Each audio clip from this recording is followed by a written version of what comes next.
மார்க்கத்தை எதற்காக நாம் ஏற்றுக்கொண்டிருக்கிறோம்?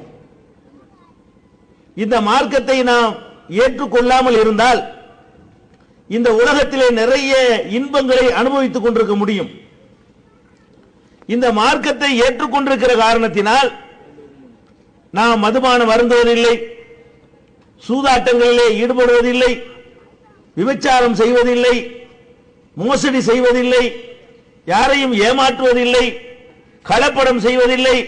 இப்படி நிறைய நமக்கு கட்டுப்பாடுகளை விதித்து நிறைய சிரமங்களை இந்த மார்க்கத்தை ஏற்றுக்கொண்ட காரணத்திற்காக நாம் சுமந்து கொண்டிருக்கிறோம்.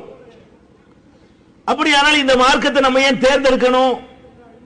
இந்த மார்க்கத்தை நம்ம தேர்ந்தெடுக்காமல் இருந்தால் நாம வட்டி வாங்கலாம், சுரண்டலாம், கலப்படம் செய்யலாம், எப்படி வேண்டாலும் வாழலாம்.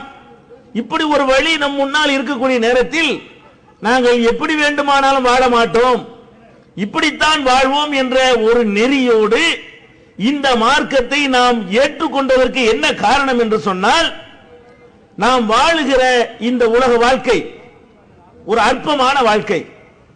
ஒரு 60 ஆண்டுகள் நாம் வாழ்ந்து விடுவோம், ஒரு 70 ஆண்டுகள் வாழ்ந்து விடுவோம், அல்லது சில பேர் ஒரு 80 ஆண்டுகள் வாழ்ந்து விடுவார்கள். அதன் பிறகு என்ன? இந்த உலக வாழ்க்கையிலே நம்முடைய நாம் மரணத்தை தழுவிய பிறகு இன்னொரு வாழ்க்கையை அல்லாஹ் நமக்கு வைத்திருக்கிறான். நம்மை எல்லாம் திரும்பவும் அவன் உயிர்ப்பிப்பான். நம்முடைய நன்மை தீமை பட்டியலை நம் முன்னே வீசி எறிந்து, இதோ பார்த்துக்கொள், நீ எழுதிய விடையை பார்த்துக்கொள், உன்னுடைய மதிப்பீட்டை, உன்னுடைய மார்க்கை பார்த்துக்கொள் என்று அல்லாஹ் ஒரு தீர்ப்பு வழங்குவான், நியாய தீர்ப்பு.